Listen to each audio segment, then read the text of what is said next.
could be a joint pain, a joint reason, myofascial reason, a nerval reason for the pain, or another reason. We don't know it. So it's important to get the view where could be the problem cause. And this makes important to make an overview examination to see, it could be the joint or the myofascial organ or the nerval organ or others. And to see in this overview examination, could it be a myofascial pain or not? It's prerequisite to make those tests.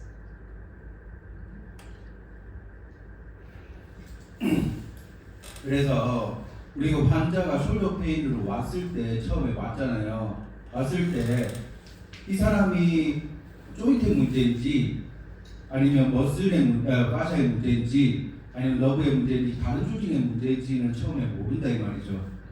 그래서 만약에 조인트의 문제면 우리가 조인트 플레이 테스트를 보통 하죠. 그리고 그다음 말이죠. 너무 길다. 빨리 말씀해 주십시오. 그래서 조인트의 문제면은 뭐 그런 테스트를 해보겠지만 일단 우리 선생님의 입장에서는 이거 아무것도 모르는데, 그리고 이제 그런 스페셜 테스트를 했을 때는 그것뿐만 아니고 여러 조직이 다 동원되는 거기 때문에 조인트도 동원되고 머슬도 동원되고 너브도 동원되고 리가멘트도 동원되지만 이제 그래서 스페셜 테스트를 했을 때 진짜 어떤 건지는 알 수 있을지 없을지는 언클리어하다 이렇게 말씀하시고, 그렇기 때문에 그냥 이 테스트를 했을 때는 그냥 근육 자체만 하는 테스트이기 때문에 더 명확한 거 아닐까 이렇게 생각을 한다고. 그래서 그때도 말씀하셨지만 이건 제가 또 붙여서 이야기하는 건데, 그래서 이제 치료를 해보고 안 되면 조인트에 문제일 수도 있다 이렇게 하는 거지, 그런 테스트로 확정 지을 수 없다 이렇게 말씀하셨습니다. Yes. And you remark that we would like to have specific tests.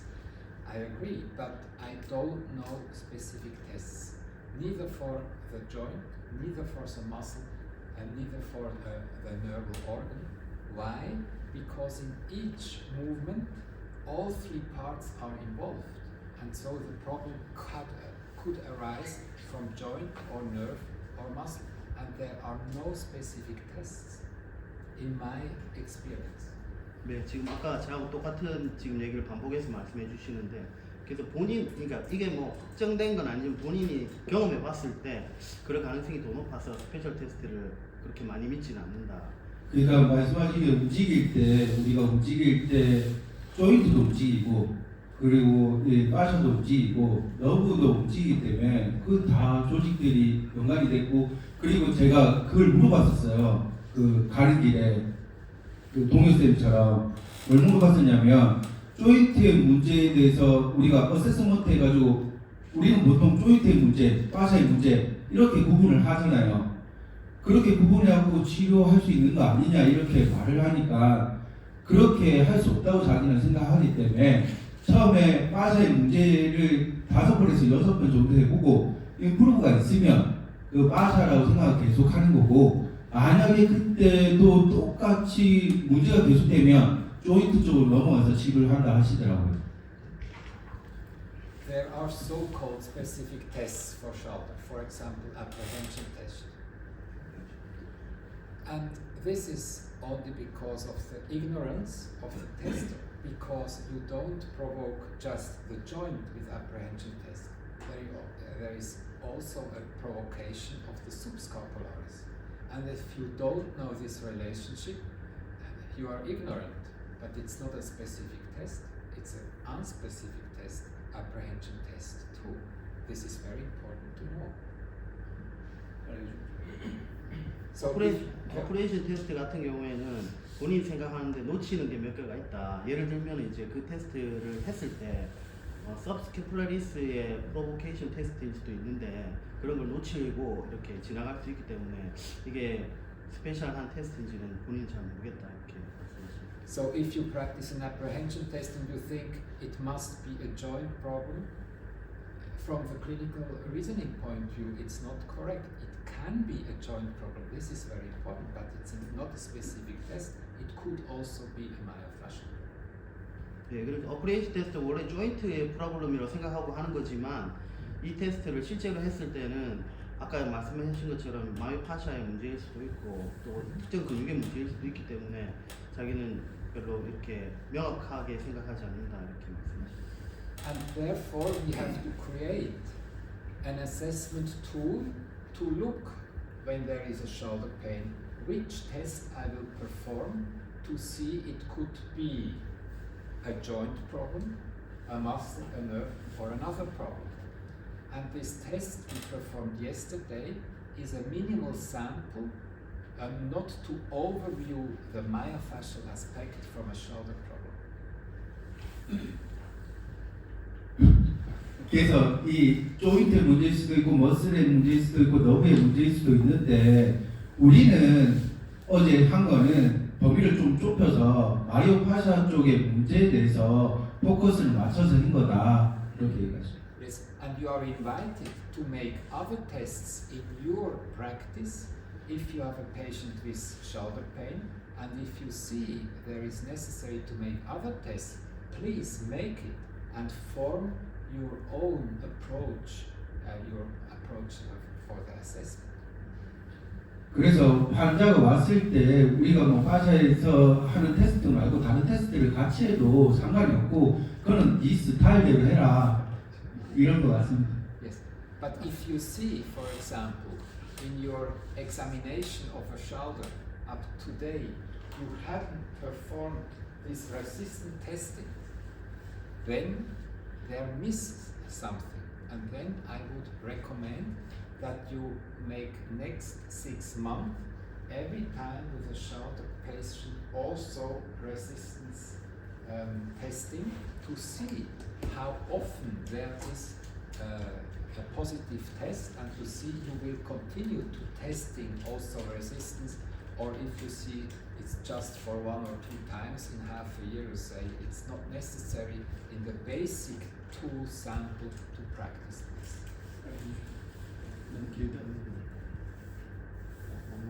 Yes. Sure. Yeah, shorter. Sorry, it was too much. Up to date, you just practice a shoulder examination. 그 숄더 검사를 할 때 Yes. And if you see up to date you didn't make the resistance testing, then my recommendation is to try for next 6 months also to make this resistance testing. You're going to do this test. The resistance testing, because I know a lot of therapists, they don't make these tests. They make other things, but they don't make a resistance test. And then there is a lack. 그러니까 치료사들이 저렇게 원래 리지 테스트를 해야 되는데 스페셜 테스트 같은 거 다른 거 한다고 만약 저걸 못할 수도 안 할 수도 있는 거죠. Did you test before in a shoulder crime the resistance testing? Yes. Yes, great. I don't know, because there are different schools, and in Europe there is one part they don't make this resistance test, and this is a big lack. They have to learn to make resistance tests, and I'm happy if this is known in your country, in your experience. It's great. So you are confirmed. Go on like this. Okay. 그 유럽 애들은 이런 레지스트 테스트를 안 하는데 지금 원래 레지스트 테스트를 해서 이 결과가 이 테스트에 그 꼭 포함시켜야 된다고 얘기를 하시는 것 같습니다. This is one thing. Second thing is we performed the active room testing first, and then we say this movement which has enraged pain in active testing, we have to test with passive room testing. You performed up to date like this or no? 하십니까? ARM 테스트와 PRM 테스트 다 하십니까? Great, because in our country nobody knows this. They make active testing, and and they think, oh, it could be this, and they don't know, and then they make the next test without the knowledge.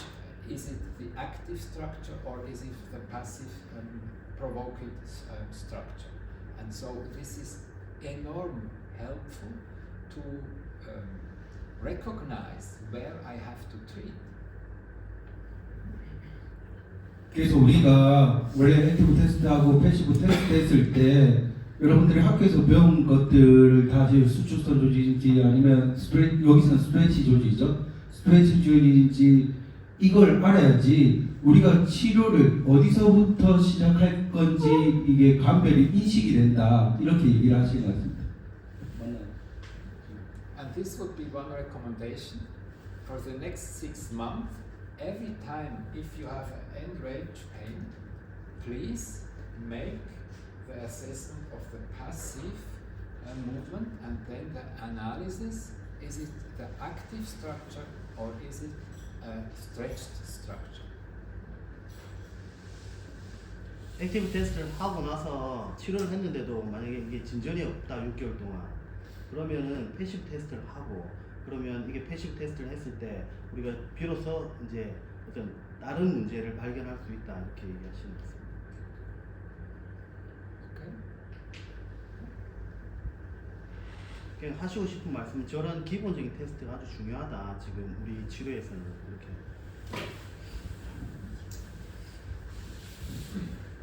Thank you for your remarks. Other remarks? 괜찮으세요? 그러면 여기서 말하는 기본적인 이런 테스트들은 어떤 질환에 문제가 있다라고 확정시키기보다는 걔네들이 유추할 수 있는 용도로 사용되라 이런 정도로 얘기를 해도 괜찮죠. So you mean just if you use this test as active or wrong test or just test as passive test, actually you also not clear what you accumulated evidence. Exactly. It's an accumulation. You have this and this and this, and then you get it's like a puzzle, and from different view, and then it clarifies. This we call you gain a focus, and you start with a very simple, basic sample.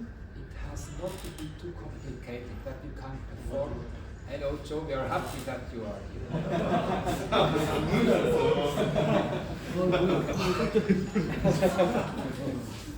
네, 말씀하신 것처럼 이걸 개인 더 포커스라고 얘기할 수 있는데 선생님 여쭤보신 것처럼 뭐 확정할 수는 없지만 이런 걸 쌓아가면서 좀 포커스를 이렇게 좁혀가는 거라고 이렇게 머리하시면 됩니다. 트리거 포인트 생길 뻔했어요. And you start with a little sample that you don't, for the child that need more than 2 minutes to examine.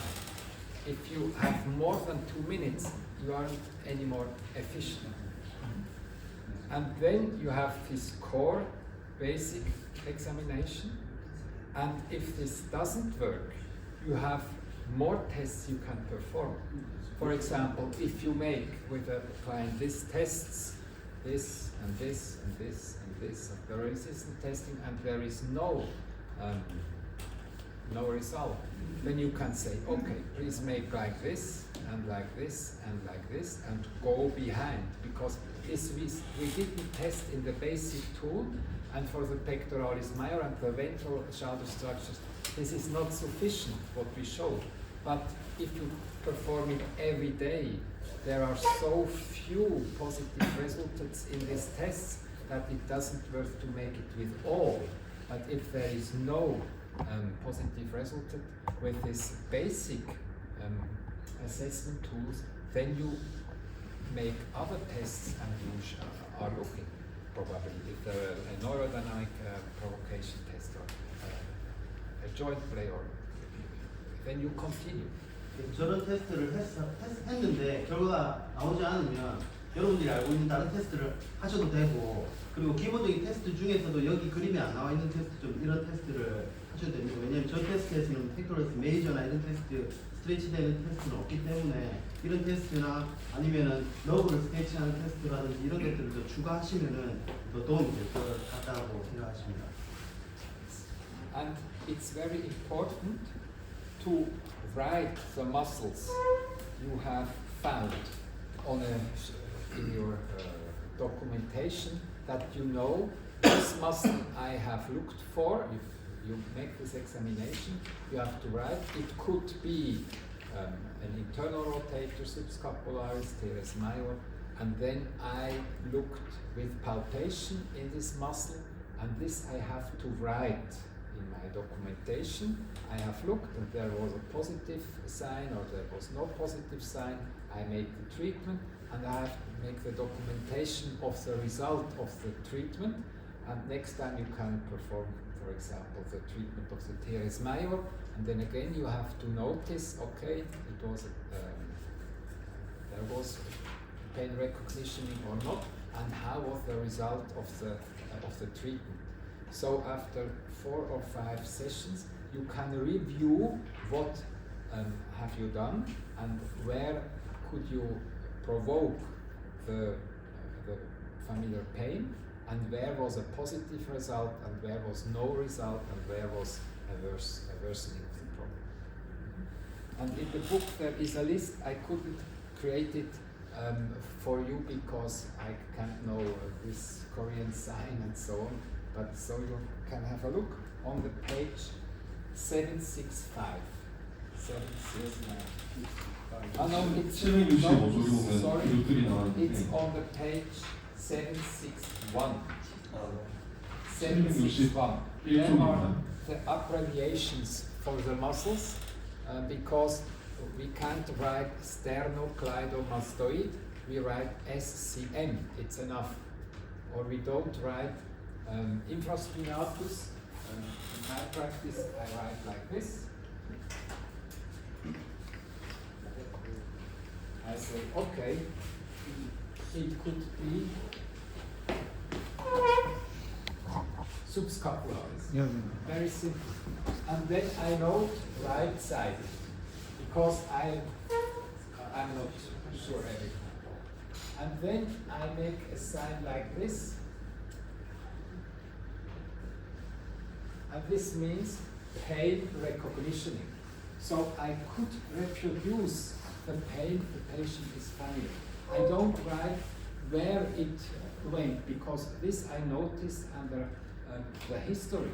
In the history I make a notice, a documentation, where is the pain, retro shoulder pain, with irradiation, neck pain, and all these things are written in the history.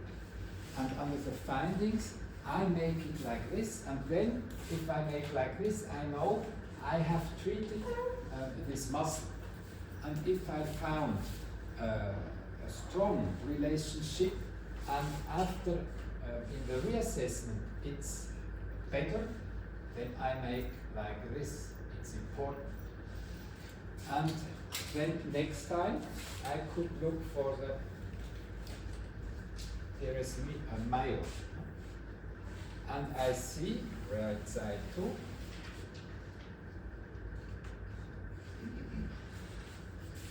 No pain recognition. So I know no pain recognition. Okay. And then I will treat this muscle again because here I couldn't find a positive result. I go back to the muscle which I treated and I see the result is very good. Then I know this muscle is important. Now, this has to be dynamic, that I can read the process. And then I continue, probably I think it could be also a problem in the supraspinatus on the right side. And I find it's also pain recognition. And I study the effect of the treatment, and it's also a positive effect. Next time, I'm looking for the subscapularis in the treatment and see I can't find any more trigger points in the subscapularis. Then I make like this. It's not anymore this muscle. So I can read this if the patient can. I have this paper and I know, okay, I treated subscapularis, teres major, supraspinatus. This was important. There was nothing. This is also important. Because I treated several times, it's not important anymore. Very short, very simple. 그러니까 그 앞서 말했듯이 이런 동작 검사를 우리가 알고 있는 추가적인 동작 검사를 한 다음에 이제 선생님이 추천하는 거는 그거를 저번에 이제 환자 모셔놓고 데몬스트레이션 했을 때 실제로 이렇게 쓰시면서 하셨잖아요. 그것처럼 쓰면서 하는 거를 추천하는데 근데 우리가 뭐 예를 들어서 SCM을 예를 들으셨는데 스펠링이 엄청 길잖아요. 그래서 우리 약어를 쓸 수가 있습니다. 그래서 그 약어적인 설명이나 이런 것들을 아까 뭐 761쪽 이렇게 나와 있다 뭐 이렇게 설명을 하셨고 본인 같은 경우에는 이 페이퍼에 어떤 식으로 작성을 하냐면은 서브스케폴라리스를 이런 식으로 작성하고 라이트 사이드에다가 실험을 진행을 했는데 이게 우리가 알고 있는 통증이 나오냐고 물었을 때 나온다고 하면은 이렇게 하고 그러면은 실험을 하고 효과를 봤다 그러면은 아 내가 이 근육을 중요시 여길 수가 있구나 중요시 여기는 근육에는 밑줄을 긋습니다. 그리고 이제 내가 또 다른 근육에 대한 의심이 있어가지고 여기 이제 트레스 메이저에 대해서 치료를 했습니다. 오른쪽 사이드고요. 근데 그 통증 반응이 없었다. 이렇게 표시를 합니다. 그 다음에 다른 근육도 찾아봤고 똑같이 나왔어요. 그 다음에 서브스케폴라리스에 대한 치료를 다시 한번 해봤습니다. 효과가 좋았으니까. 그때는 이제 화살표를 소리가 떨려놓고 화살표를 그려놓고요. 그 다음에 실험을 계속하다가 이제 더 이상 트리거 포인트가 찾아지지 않는다. 서브스케폴라리스에서 그러면은 이렇게 그려놨던 화살표에다가 X를 표시하면서 예를 들면 이런 식으로 적어가면서 하면은 내가 다음에 봤을 때도 그렇고 처음 환자를 문제할 때도 그렇고 명료하게 내가 봐야 할 근육과 그렇지 않은 근육을 기록할 수 있다고 설명하셨습니다. 질문 하나 더 있는 거 Any question right now? Yes, for sure. 첫 세션에서 핸즈온이랑 핸즈오프 상황이 보통 중계가 둘 다 들어가는데 일주일 뒤에 와서 환자 평가했을 때 핸즈온 때문인지 핸즈오프 때문인지 어떻게 감명하신지 네. 핸즈온 때문에 좋아하신 건지 아니면 에듀케이션 때문에 좋아하신 건지 We need to take a technique about hands-on and hands-off, both of them for our patients, right? Okay. You know, what's the first session, and then in second visit with the patients, if the patient's getting better than first session. In this situation, how we discriminate this positive situation is from the hands-on technique or hands-off technique. How to discriminate?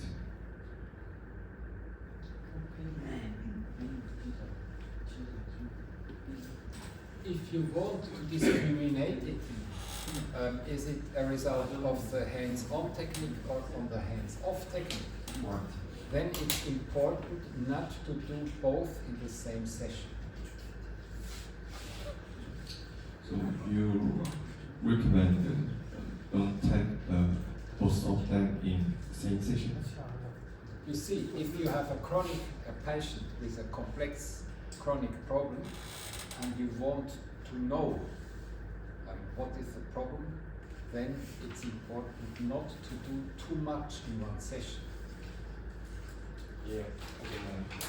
이게 진짜 정확하게 만약에 뭐 예를 들어서 단성적이고 목적인 문제를 가진 환자가 내원을 했을 때 이 사람에게 지금 필요한 게 핸즈온 테크닉인지 핸즈오프 테크닉인지 그런 요소들을 명확하게 혹은 원인을 명확하게 하려면은 한 세션에 너무 많은 것을 해주면 안 된다고 합니다.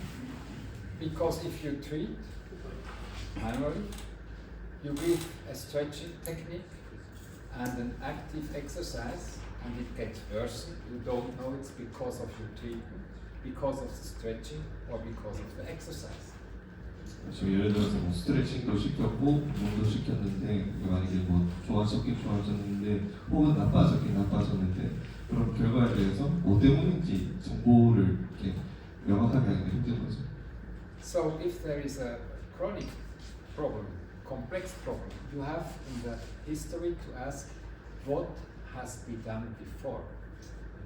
그래서 안성적인 환자가 왔을 때 이제 뭐가 문제였는지 그 전에 이 사람이 어떤 컷을 했길래 이렇게 안 좋아졌는데 히스토리 테이킹 할 필요가 있고 And then you have to adapt your plan accordingly to that which has already been done.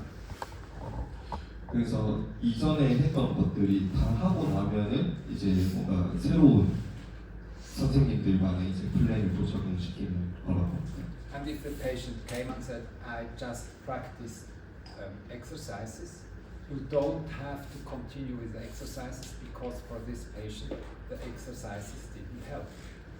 예를 들어서 환자가 이제 또 저는 운동을 했으니까 계속 했었고 하면은 그때 당장은 이제 우리가 그 사람한테 운동을 시킬 필요는 없다는 거죠. 왜냐하면 우리가 어떤 엑서사이즈는 일단 이 사람한테 도움이 되지 않는구나 알 수 있으니까. But if he comes and he hadn't made any exercises before, then I would recommend to start with exercises. 반대인 상황을 얘기하고 있습니다. 환자가 만약에 엑서사이즈를 하지 않아 왔던 경우라면은 우리 또 엑서사이즈를 해볼 만한 거고. Because a lot of problems you can solve with exercises. 그리고 우리가 알다시피 이제 많은 경우에서 이제 운동으로 해결할 수 있는 게 많으니까.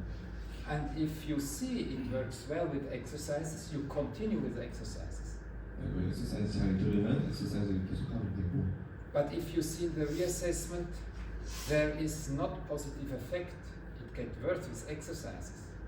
그러고 나서 이제 재평가를 했을 때 안 좋아지면은 운동은 배제하는 거. It makes no sense to continue with exercises. Then you have to change and to think, why doesn't it work with exercises? For some people it works with exercises, for others not. 그러고 나서 이제 엑서사이즈가 안 됐을 때 이게 안 해서 그런 건지 잘못해서 그런 건지도 생각해 보는 거고. And trigger points hinders often the result of exercises. 네, 또한 이제 트리거 포인트 역시 이제 뭔가 운동의 결과로서 나오기도 합니다. So you change your plan and you start with trigger point therapy. And then you make just trigger point therapy first. 그럴 때는 이제 트리거 포인트가 발견이 되면은 그거 먼저 치료하고 운동시키고. For 2 or 3 sessions to see there is a positive effect or not. 그리고 또 한 2번, 3번 이게 좀 잘 되는가 안 되는가 보고. And if there would be a positive effect, then you take as next the stretching program. For this muscle group, you perform and you had a good result. 그러고 나서는 이제 또 스트레칭 그 해당 근육군에 대한 스트레칭도 해볼 수 있는 거. Yes. And then you would remind what we spoke about the second day in the morning. How is the course of pain after the treatment? 그래서 이렇게 기억을 해야 될 게 이제 이틀 예를 들어서 통증 이런 것도 항상 기억하고 있어야 되고요. And you see if after the treatment it gets better or there is a little more pain and then there is less pain. You continue just with the hands-on technique because the result is good and the benefit is good as also after a week. 이제 핸즈온을 하고 나서 A, B 같은 상황이 이게 좋은 상황이 되면은 계속 하면 됩니다. But if it gets better and then it returns, oh, this is not indicated here. It can be better, then it's better, and then it returns on this level. This is very often. This I have to adjust. Then you know it goes better after the treatment, but there is something which hinders that it remains better. Then you have to look for perpetuating factors. 그리고 C 같은 D 같은 초록색입니다. D 같은 상황이 연출되면은 내가 한 것 중에 뭐는 또 괜찮았고 뭐는 또 좀 아쉽구나라고 판단을 하고 다시 한번 촉지를 합니다. If you have it like this,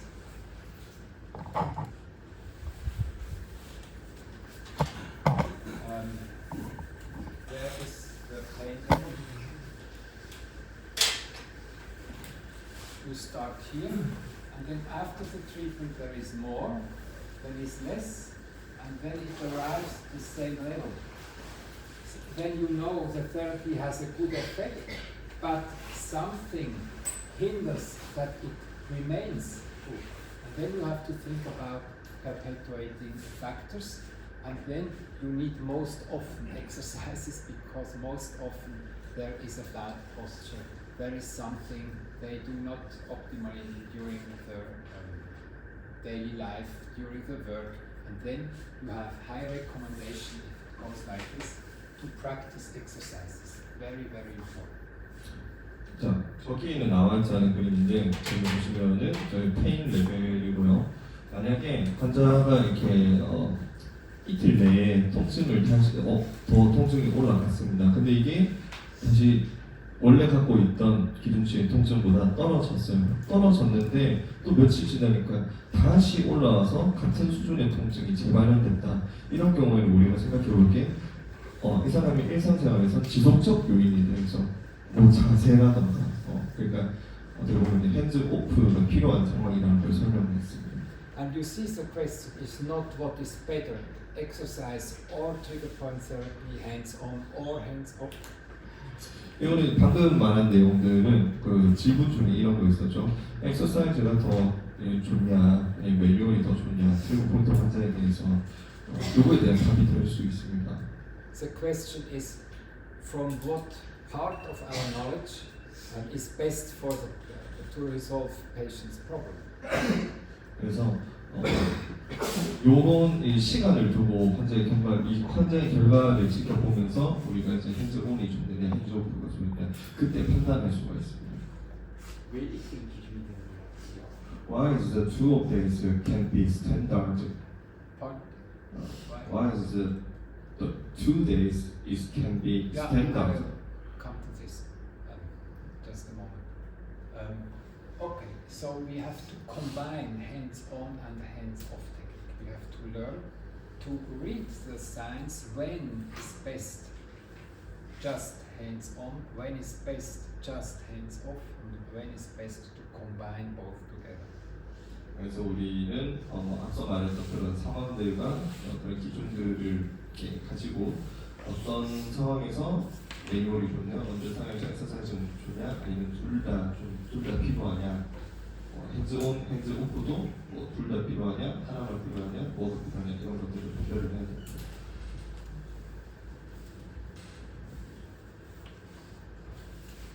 Okay.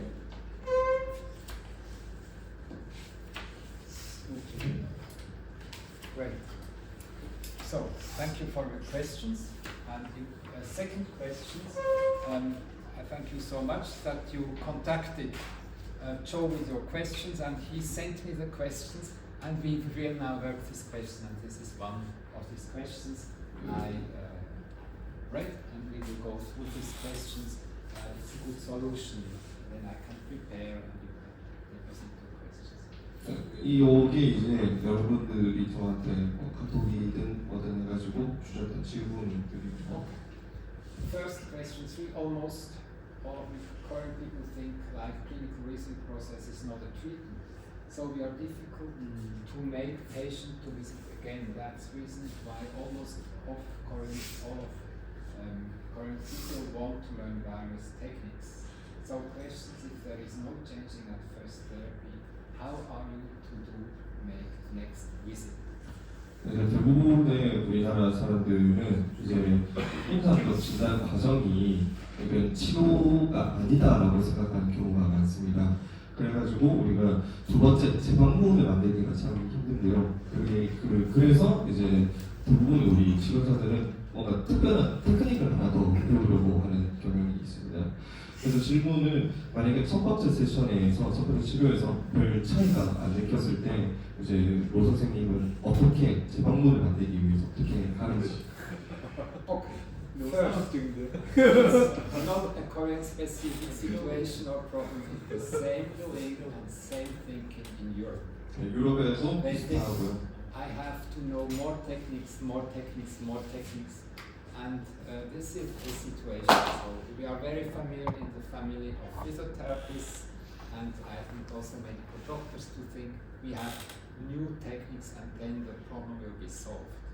뭐 치료뿐만이 아니라 의사들도 그런 비슷한 생각하고. It does not work like this. Why? You remember, huh? he had good techniques to resolve the snow and to get more new techniques to resolve the snow.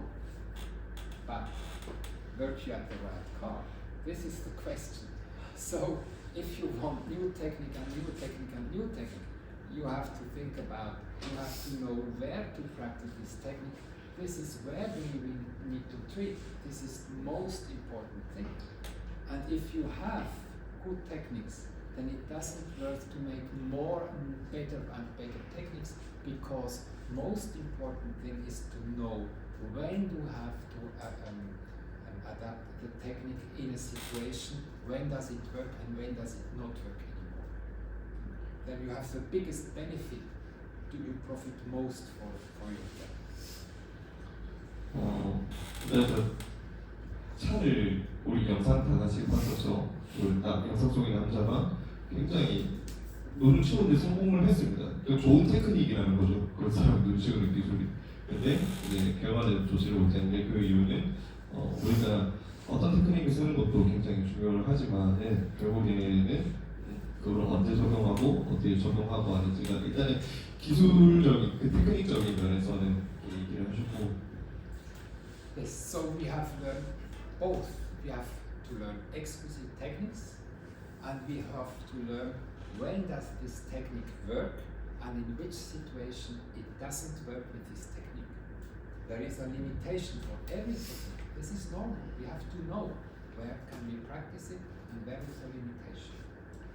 그래서 좋은 또 새로운 다양한 기술을 배우는 것도 좋지만은 기술을 배웠다고 하더라도 일단 그 기술을 언제 써야 되는지 그런 것들을 아는 게 굉장히 더 중요합니다. And to know when do we have to do what, this is the process of clinical reasoning. 그래서 이게 어떻게 또 우리가 적용한 테크닉이 어떻게 일을 하는지 어떤 기준으로 또 적용이 되는지 그걸 아는 것도 중요하고요. We spoke about history, findings, muscle selection 1, muscle selection 2, then the working hypothesis, myofascial neural other, and then we make a trial treatment, and if the reassessment makes, okay, it's accordingly to my hypothesis, I continue this way, and if it doesn't work, I have to remark it, I have to notice it, and then I have to change my plan. 네, 뭐 이런 절차를 따름으로써 우리가 이제 어디에 어떻게 적용을 해야 되는지 이게 어떻게 작동을 했는지 내 치료가 작동을 했는지 잘 안 먹혔는지 알 수가 있습니다. Okay. Then, next question. Referred pain. I want to know a little more detail about referred pain. Here, the second question also, why referred pain from supraspinal switch to biceps? And in this context is already the question why myofascial pain is useful for chronic pain. 일단 두 번째 질문은 왜 이제 스파라스파이너투스가 이제 바이셉스 부분까지 레버트 페인을 일으키는지랑 첫 번째는 좀 더 자세한 레버트 페인의 기전을 알고 싶고 그로 인해서 MPS가 왜 이제 만성 통증에 유용하냐라는 질문이었습니다. So to this question, if you don't know referred pain, you can't be available for patients with chronic pain, because most of chronic pain in our experience has the characteristic of referred pain. 일단은 리포트 페인에 대해서 모르면은 요거를 우리가 적용할 수가 없는데 많은 그 선생님이 알고 있는 그런 논문 연구에서는 이제 요거에 대한 설명이 이제 충분하게 나와 있다고 합니다. So if a patient with local pain, with chronic pain, is treated only on the side of the pain itself, then it doesn't work in most cases. 그래서 만약에 크로닉 페인인데 로컬 페인이 있으면은 직접적으로 그쪽에 있는 문제들을 해결을 하면 되는데. So you have to deal with referred pain, otherwise you are lost. 하지만 이제 리퍼드 페인에 대해서 다루기 위해서는 이거가 좀 다르죠. And the patient or us too. 환자 또한 마찬가지입니다. 그 리퍼드 페인에 대해서 어떤 자세를 취해야 되는지. So we have to deal with referred pain, and the question is, what about the mechanism? First day we made this experience, and we explored. Okay. A scientific approach to problem or a situation is first to notice, to observe what are the phenomena, and then to describe these phenomena, and third step is to explain. 일단 이 레퍼드 페인에 대해서 이제 과학적인 접근으로 우리가 레퍼드 페인이 라는 게 존재하는구나 먼저 알아야 되고 그거를 이제 충분히 레퍼드 페인이라는 건 어떤 겁니다 묘사를 하고 그리고 레퍼드 페인이 왜 생깁니다 이렇게 설명을 할 수 있어야 됩니다. Okay. In these days up to today, who has noticed that referred pain exists? Please give a sign. Who has noticed it exists? 이 레퍼드 페인의 존재에 대해서 알고 있는 분 레퍼드 페인의 존재에 대해서 Nobody. I really certain. You felt referred pain once here in these days? 요새 레퍼드 페인에 대해서 듣기는 himself or body right? Yeah. You felt referred pain? No? Okay. Yeah. You felt. 지금 코스에서 실습했을 때 느끼는 것도 Felt 마찬가지죠. once there was a pressure, a referred pain. 또 You 있나요? felt it in this group? 요거 뭐 실습에서 레퍼드 페인이 I 이 hope 느껴지는 everybody. And who didn't notice it, we have to work on it that you can feel it at least once in these days that this is a phenomenon that exists.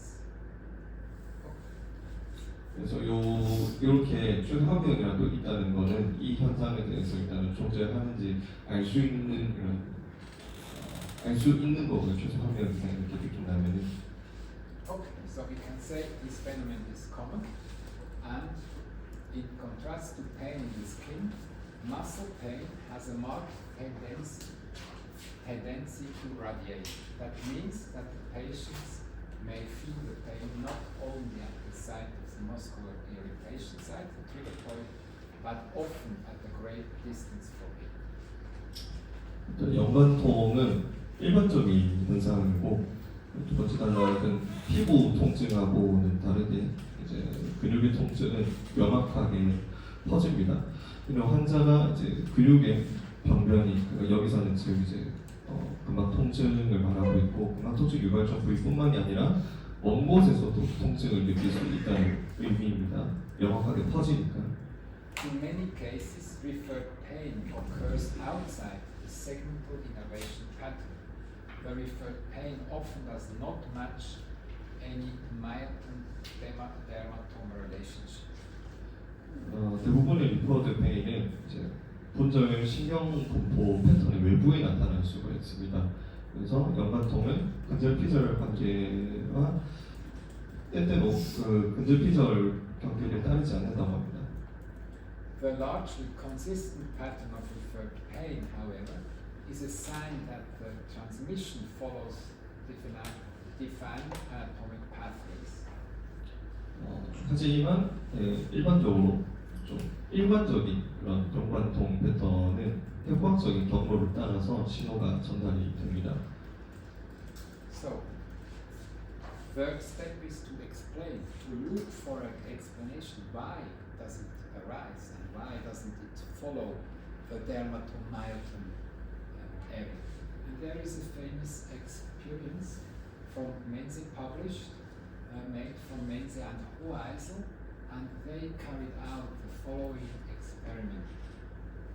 They recorded posterior horn neural activity in animal experiments with rats. First, they identified the receptive field RF1 of a posterior horn neuron in the biceps femoris muscle innervation L5 to S2 at a rat. This is this receptor field 1.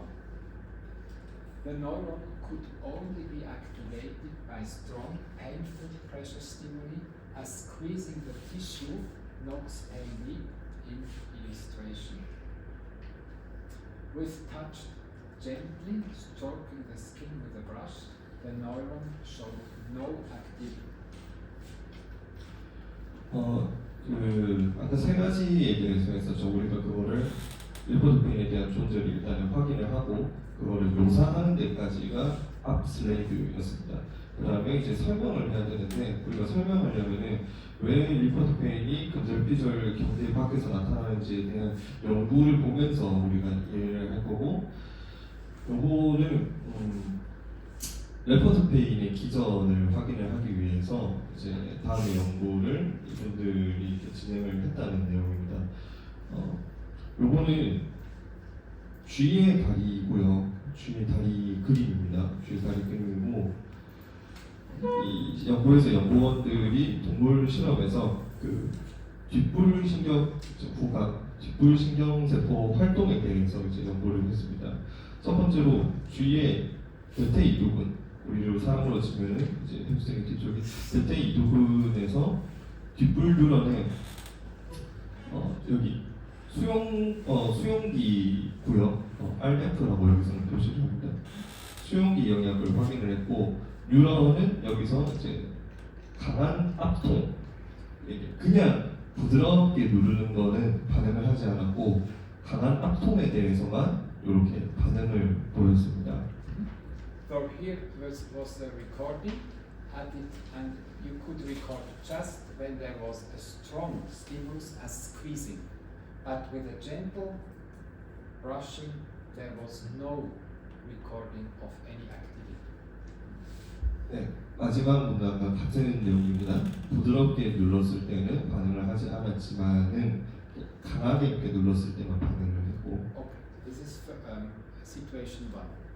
And then they injected into the tibialis anterior muscle innervation L4 and 5 a large dose of bradykinin outside the receptor field of the biceps femoris muscle here, which induced an experimental myositis with associated muscle pain.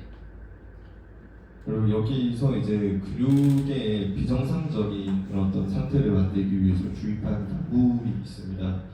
브라디키닌이라고 해가지고 이게 근육 염증을 유발을 해야만 하는 실험에서 주로 쓰는 약물이라고 합니다. 그래서 여기다가 이제 주입을 했고요. And subsequently, 5 minutes later, additional new receptor field appeared away from the original receptor field in the biceps femoris muscle, illustrated here. This is the first receptor field from the tibialis anterior, and then there was a second receptor field. 그러고 나서 이제 5분 뒤에 관찰을 하니까 원래 기존에 있었던 이제 수용 영역 말고도 다른 곳에 새로 두 가지의 먼 곳에서 여기서 먼 곳에서 다른 두 곳의 수용 영역이 다시 확인이 되었습니다. And after another 10 minutes, the original receptor field 1 changed and now reacted even to weak harmless stimulation as stroking the skin with a brush. 그리고 다시 10분 후에 관찰을 하니까 원래 수용 영역이죠. 원래 수용 영역에서 뭔가 변화가 나타나서 아까는 강한 압력을 눌러야만 반응을 했었는데 이번에는 약한 압력에도 반응을 하는 변화가 있었다고 합니다. Menzel postulated that anatomically performed but functionally ineffective connections between the posterior horn neurons and the periphery could be unmasked by a nociceptive stimulus. 그래서 이 연구를 시행했던 이제 멘즈라는 거는 어떤 가설을 세웠는데 뒷불의 뉴런하고 그 뉴런 밖에 가장자리 사이에서 이제 연접이 해부학적으로는 형성이 되어 있는 게 맞지만 만약 기능적으로 연접의 기능을 수행을 하지 못하면은 통각 자극에 의해서 그게 이제 침묵 시네스화가 되지 않을 수가 있다고 가설을 세웠고요. Such connections, inactive connections, have been detected anatomically. The silent synapses of these preformed interneurons are presumably unmasked by the neuropeptide substance P and CERP. You see, there is a stimulus from the tibialis anterior, and this leads to a release of this neuropeptide substance P and CERP, and this neuropeptides, they can float in the spinal cord, and so they can change here the synaptical connection that there will get an active synapses interrelationship, so that after this time there is a sensitization in this area. 그래서 아까 말했던 그 연결에 대해서는 이제 해부학적으로 확인이 된 부분이고, 그래서 실종을 한다는 걸 강조를 했고요. 그다음에 이렇게 미리 형성된 뉴런 사이에 이제 침묵 시냅스가 그 신경 펩티드 물질 이제 뭐 P나 이제 CGRP에 의해서 가려지지 않은 것으로 추정이 된다고 합니다. And this substance P and CGRP are released because of the axon reflex. During painful stimuli, the axon reflex causes both the spinal and the receptive ends of the nerve to release these neuropeptides, which cause sensitization of the nociceptive structures. 그래서 통증 자극이 계속되는 동안에 촉삭 반사는 척추와 신경 수용 종판에서 신경 펩타이드를 방출하게 하고, 요게 이제 통각 수용기를 자극을 한다고 합니다. It is noteworthy that the newly developed recipital field are located outside the myotome of the biceps femoris muscle. The central idea introduced by Menze, the modified convergence projection theory, is that the axon reflex causes the pain afferents in the posterior horn to release neuropeptides, which can diffuse through the tissue for a substantial distance. This unmasks clinically silent synapses in the spinal cord, through which radiation of pain beyond the segmental boundary is possible. 조금 복잡한데 새로 개발된 요 수용 영역이죠. RF라고 하는. Can you just translate this? Yes, I'll do. 그래서 새로 개발된 RF가 대퇴의 이 부분의 근절 밖에 있는 것을 확인을 할 수가 있습니다. 그래서 이제 멘즈가 이 연구를 통해서 모디파이드 수정된 수렴 투사 이론을 제시를 했고, 오늘 이제 촉삭 반사가 아까 말했던 뒷불의 통증 부심성으로 인해서 신경 펩타이드를 방출하고, 요게 되게 멀리까지 조직을 통해서 이제 퍼질 수가 있습니다. 그래서 이거는 척수에서 이 많은 즉슨 척수에서 임상적으로 침묵 시네스를 드러내고, 요 메커니즘을 통해서 우리가 했던 분절 통증의 밖으로 수용 영역이 활성화돼서 통증을 퍼진다는 거죠. Most important is for us to refer pain is an expression of altered pain processing, and is thus a central, not a peripheral pain mechanism. 그래서 여기서 말하고 싶은 거는 연관통은 뭔가 변형이 된 통증 처리의 어떤 하나의 표현이고, 따라서 말초 기전이 아니고 중추 기전이라는 겁니다. 계속 신경을 예를 들어서 한 연구니까요. This is the actual stand of the science about this referred pain. Questions about? 여기 이제 어떤 해부학적인 연관통의 기전입니다. 질문. Most important is we have a hypothesis, and this is okay, and it's enough to explain what we observe. 네, 가장 중요한 이론 중에 하나라고 합니다. Okay, next question. When we find a muscle has the most serious problem, is there other ways instead of observing referred pain? Okay. I don't really understand this question. 저희 이제 제일 문제점이 많은 가장 중요한 어떤 문제라는 근육을 찾을 때 렐퍼드 근육 관찰하는 거 말고도 다른 방법이 있나요? 라는 질문이었는데요. 선생님은 요거에 대해서 잘 이해하지 못했다고 하는데 아니면 검사법에 대해서 Of course, there are other reasons. For example, an inflammation of a muscle, then you have also a severe muscle pain, and this is not because of a trigger point. So you have to be aware. There could be other reasons.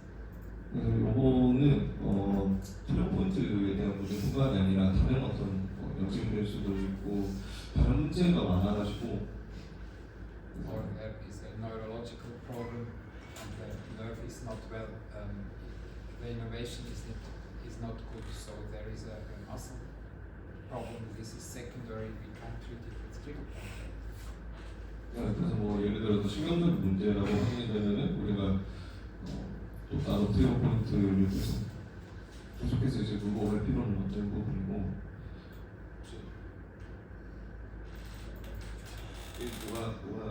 I don't know. Is it okay to answer to this question like this, or do we want to know other or more things? 제가 설명해 그런 거 아니에요. 어떤 근육이 가장 이 문제를 일으키는데 메인 근육이었는지 굳이 혓바닥 페인을 보지 않고 어떤 방법이 있느냐 이거 질문하신 거죠. 네. 뭐라고요? 여러 가지 근육 중에서 그거는 이제 어저께 우리가 한 것처럼 임상처럼. 네 그렇게 해가지고 뭐 그룹핑을 일단 먼저 하고 그다음 그 중에서 어떤 근육일지는 이제 또 다른 테스트가 있다면 하시고 그게 안 되면 타우트 밴드를 찾고 그다음 트리거 포인트를 찾는데 트리거 포인트를 눌렀을 때 본인이 가지고 있던 그런 원래 알고 있던 통증, 원래 알고 있던 통증이 재현된다면 그 근육이 메인 근육이다 이렇게 생각하시면 될 것 같습니다. Maybe we don't need to any other answer. It's done. It's okay. Exactly. Yeah. Okay. Then, side effect after treatment. I wonder why the 2 of days can be standard.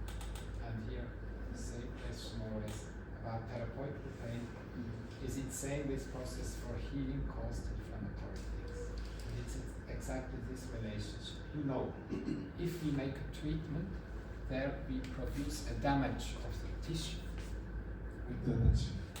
What is the meaning of it? A damage. A damage is a Damage. damage. Yeah. 네.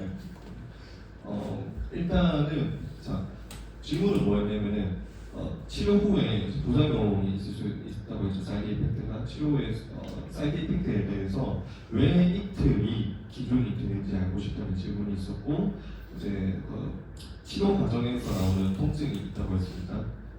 그것도 사이드 이펙트랑 비슷한 내용이죠. 이게 이제 어떤 염증성과 관련된 힐링 프로세스라고 보면 되는지에 대한 질문이었습니다.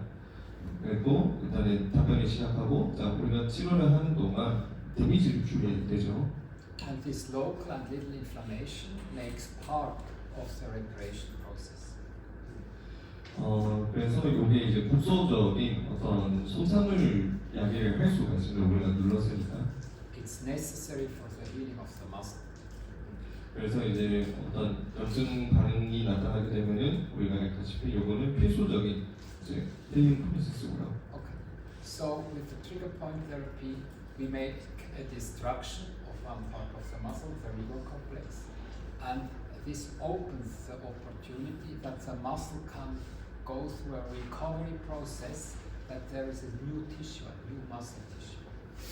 그래서 새로운 조직과 새로운 이제 근섬유 그러니까 힐링 프로세스 다음에 우리가 얻을 수 있는 그런 것들을 위해서 필수적인 어떤 절차라고 표현을 하셨고 And this recovery process needs a little inflammation. 그리고 이 리커버리 프로세스에서는 조금의 손상, 조금의 염증이 필수적입니다. And I say a little inflammation because if it's too much inflammation, then it gets other problems again. 근데 이때 이제 작은 염증, 작은 정도의 이제 염증만 필요하고 만약에 그게 투머치가 되면은 다른 문제를 일으킬 수도 있습니다. So we have to know when is the sign that there is enough little inflammation and when it's too much inflammation. 그래서 우리는 알아야 될 게 뭐냐면은 얼마만큼의 염증이 충분한 만큼이고 얼마만큼의 염증은 너무 투머치인지 알아야 됩니다. Okay. And so if you feel a little soreness for 1 or 2 days, you have a little inflammation, not too much, not too long.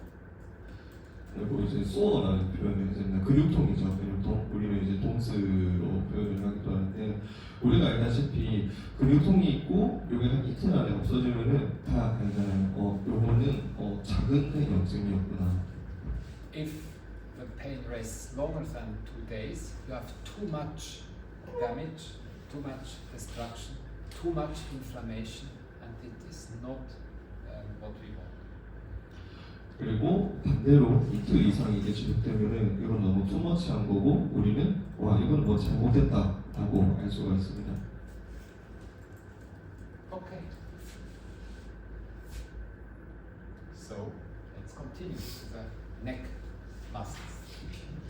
그래서 우리가 먼저 하자면은 근육통도 그렇듯이 우리가 정말 근성장을 위한 새로운 어떤 조직의 회복을 위한 그런 필수적인 기전이잖아요. 그게 이제 이틀인 것처럼 요것 또한 그 기준점을 우리가 생각하기에 이거 이틀 근육통을 예를 들었을 때 이틀 정도만 없어지면은 이거는 힐링 프로세스였고 내가 이번에 리커버리에서 근성장이 이루어질 줄 알 수 있지만은 그 이상 되면은 뭔가 조직의 문제라던가 뭔가 잘못했다는 걸 알 수 있다시피 이틀 I'm sorry, but I think these muscles aren't in your script, aren't in your handwriting.